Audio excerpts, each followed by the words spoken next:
Olá, igreja, boa noite. Aqui é Pastor Mário falando. Acabei de chegar agora em casa, depois de retornar aí da igreja, né, da Central de Honório. Agora estou aqui em Jardim Barro Branco. Muito feliz pelo segundo culto que a gente realizou, presencial, hoje dia 4 de julho. A gente iniciou a campanha de Missões Rio e julho é o mês de Missões Rio. Fiquei muito feliz de poder compartilhar com a igreja pela manhã o Evangelho de Marcos, capítulo 1. A gente leu alguns versículos. Agora eu vou continuar a fazer a leitura do Evangelho de Marcos com vocês. A gente vai ler a cura da sogra de Pedro, tá bom? A passagem está no Evangelho de Marcos, né? No capítulo 1, a partir do verso 29. A gente vai ler o verso 29, o verso 30 e o verso 31, onde é dito assim: E, saindo eles da sinagoga, foram com Tiago e João diretamente para a casa de Simão e André. A sogra de Simão achava-se acamada, com febre, e logo lhe falaram a respeito dela. Então, aproximando-se, tomou-a pela mão, e a febre a deixou, passando ela a servi-los. Vamos orar? Senhor, louvado seja o teu nome. Pai, muito obrigado pelas bênçãos maravilhosas que tu nos deste já nesse dia. Muito obrigado, Deus, pela vida dos aniversariantes do mês de julho. Obrigado pela vitória da Emily. Muito obrigado, Senhor Pai, ali pela tua filha Diaconisa Lilian, que ganhou o bolo, até repartiu com a tua casa. Muito obrigado pela vida dela, obrigado pela tua casa reunida, pelos músicos, por aqueles que cantaram. Obrigado, Senhor Pai, por todas as partes, aqueles que se disponibilizaram a trabalhar ali na portaria, pelo trabalho da pastora Liana, do pastor Antônio Carlos, do Isaac, com o projeto Mãos Unidas, ou seja, com Samba na Garagem. Muito obrigado pelo trabalho da MCN. Abençoa as mulheres da tua casa, abençoa na terça-feira o jardim de oração. Esteja, Senhor Pai, nos conduzindo, nos guardando em tudo. Obrigado pelo trabalho da tua filha, a pastora Miriam, também, com as crianças, a Maria Clara. Muito obrigado, Deus, pelas tuas bênçãos. Conduz-nos agora também, Senhor Pai, na tua palavra. Eu te peço e desde já te agradeço, no nome santo do teu Filho Jesus Cristo. Amém. Graças a Deus a igreja está trabalhando, né? Se eu não citei algum irmão ou irmã, não se sinta preterido. Todos têm trabalhado muito, às vezes alguns nos bastidores têm me ajudado muito. Por exemplo, a diaconisa Jurema, né, ela me ajuda bastante com a parte administrativa da igreja, as finanças da igreja, e muitos outros irmãos têm me ajudado, têm ajudado a casa de Deus. Às vezes a gente esquece um ou outro, mas é porque a nossa memória falha, nos trai, mas todos são muito importantes, tá?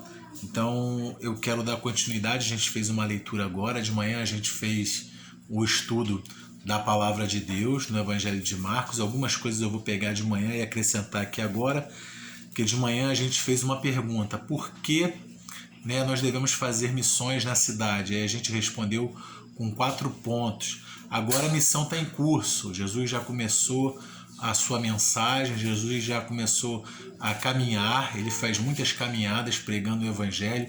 Ele foi em Cafarnaum, entrou numa sinagoga num dia de sábado, começou a ensinar, ensinava com autoridade. Apareceu um endemoniado, ele também teve autoridade no mundo espiritual. Jesus faz coisas maravilhosas. Agora a missão está em curso, é o tema que eu quero refletir com você agora nessa noite. Missão em curso. Em primeiro lugar, procure Jesus para relatar as dificuldades. Quando a gente está numa missão, as dificuldades sempre aparecem. Não foi diferente aqui.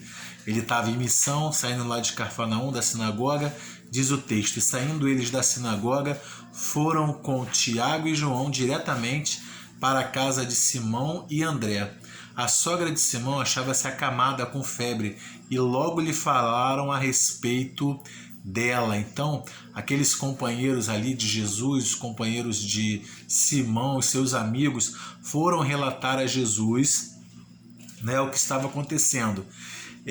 que a sogra de Simão, a sogra de Pedro, estava enferma, estava doente. Então, quando a missão estiver em curso e eu e você tivermos dificuldades, a gente tem sempre que procurar Jesus em oração para relatar as nossas dificuldades. Quantas vezes a gente deixa de ser bem sucedido em alguma coisa porque a gente não orou antes? Então você vai no médico, ora antes, pedindo a Deus para que Ele abençoe aquela consulta. Você vai procurar um advogado para fazer a sua defesa, ore antes. Você vai procurar um irmão para alguma coisa, ore antes. É importante orar. Muitos são os personagens bíblicos que em dificuldade tiveram que clamar a Deus em oração. Você lembra de Esaú quando vai retornar para casa? Ele estava com... Jacó, quando vai retornar para casa, estava com medo de encontrar seu irmão Esaú. Então ele vai orar a Deus. A Jonas, quando estava na barriga do peixe, estava sendo degustado pelo peixe, ele vai clamar a Deus também pela vida dele.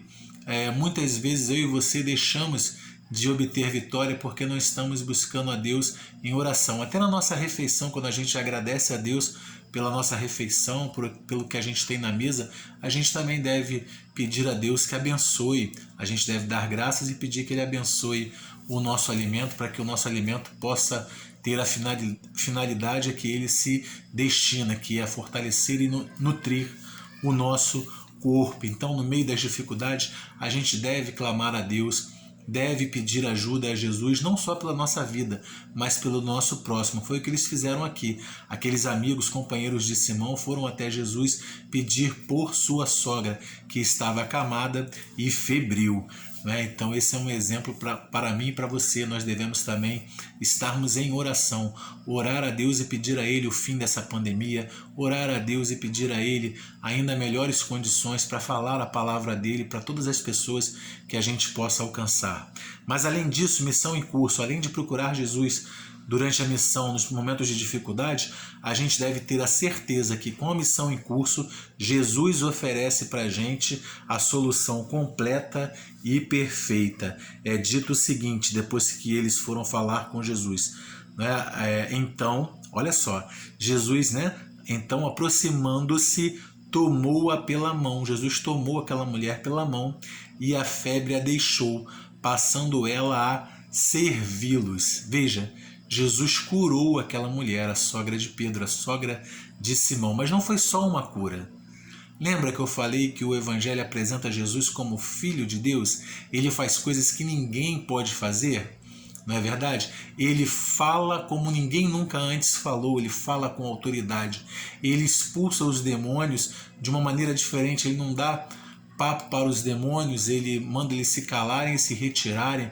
Ele faz isso com autoridade e ele também cura de uma maneira completa e perfeita. Tudo que Jesus faz, ele faz de maneira completa e perfeita. Por isso, uma nuvem de testemunhas apresenta ele como Filho de Deus. É o evangelista João Marcos, é João o Batista, são os profetas Isaías e Malaquias. A própria criação e o próprio Deus vivo vai dizer: este é o meu Filho amado em quem me comprazo.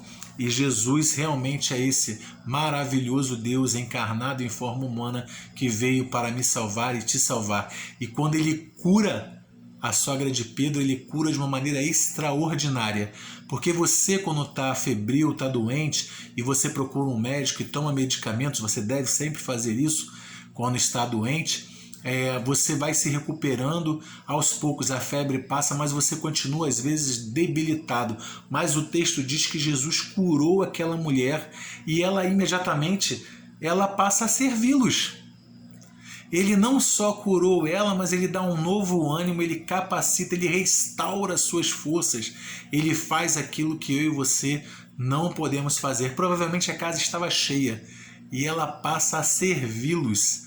Ela tinha muito trabalho e parece que ela não tinha nada, pelo menos é a impressão que a gente tem quando lê o texto. A febre a deixou, passando ela a servi-los.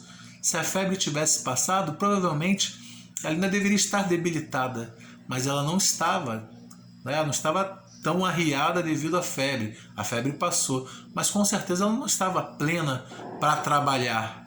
Mas o texto diz que a febre a deixou e ela passou a servi-los. Ou seja, aquela mulher estava com a sua vida plenamente restaurada, com as suas forças plenamente restauradas e capacitada para trabalhar ali, para servir ao Senhor Jesus e aquelas pessoas que estavam ali com Ele. Isso mostra que o Senhor Jesus, Ele nos dá a solução completa e perfeita. Então, missão em curso. Com a missão em curso, procure Jesus para relatar as dificuldades. Com a missão em curso, saiba que Jesus oferece solução completa e perfeita. Não há o que temer. Muitas vezes a missão parece impossível, como naquele filme, né? Missão Impossível. Mas Jesus sempre nos dá um escape. Ele vai tornar aquilo que é impossível possível, para que eu e você a gente possa realizar. E quando a gente não realizar, aí é só a gente esperar, porque é Ele quem vai dar a última palavra. É assim que acontece. Por isso a gente deve lançar sobre Jesus, como diz Pedro, toda a nossa ansiedade e estarmos certos e convictos que Ele é o Deus vivo, todo-poderoso. Ele tem o melhor para mim e para você. Vamos crer assim. Um beijo no coração. Até semana que vem.